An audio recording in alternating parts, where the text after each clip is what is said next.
reportage exceptionnel de Claire Cambier, Éric Josset et Jenny Lalowski qui ont suivi l'arrivée de ces associations à Kiev et leur mise en service sur le front de Bakhmout. Regardez. Gyrophares allumés, ces ambulances célèbrent leur arrivée à Kiev. Elles viennent tout droit de France. La route était longue? Assez longue. 2500 km. 3 jours au volant, beaucoup de fatigue, mais surtout de la fierté.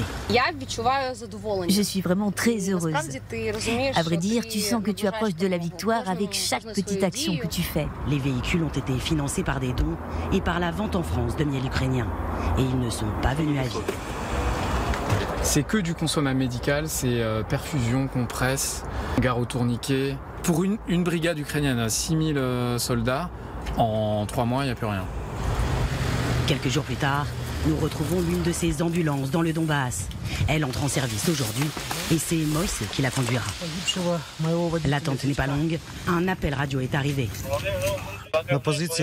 Sur une position, il y a un blessé grave, une amputation traumatique de la jambe et une blessure au bras à cause d'un explosif.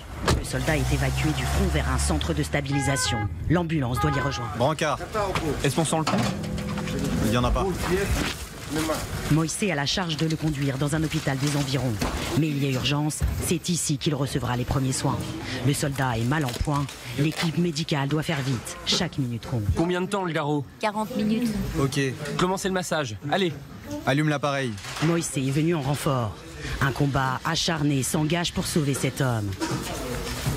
Mais malgré leurs efforts, il n'y aura pas de miracle aujourd'hui. Vous avez bon espoir? La question ne se pose plus. Dans le couloir, ce soldat pleure son frère d'armes. Chez les médics aussi, l'émotion est palpable.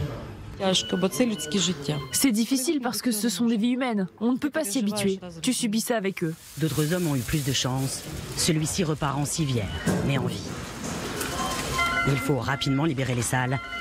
Des soldats blessés ne cessent d'arriver. Les blessures les plus communes, c'est les obus, l'artillerie. Ils sont responsables de plus de 90% des cas. On va prendre d'autres blessés dus à des explosifs et qui ont des commotions cérébrales. Ces hommes combattaient à Klishivka. Des drones ont lâché des grenades au-dessus de leur position. Leurs blessures restent légères. Ils peuvent rejoindre à pied l'ambulance. À leur côté, Alexander, lui, était sur la même position que le soldat décédé ce matin. Dans l'ambulance, il se confie à son voisin.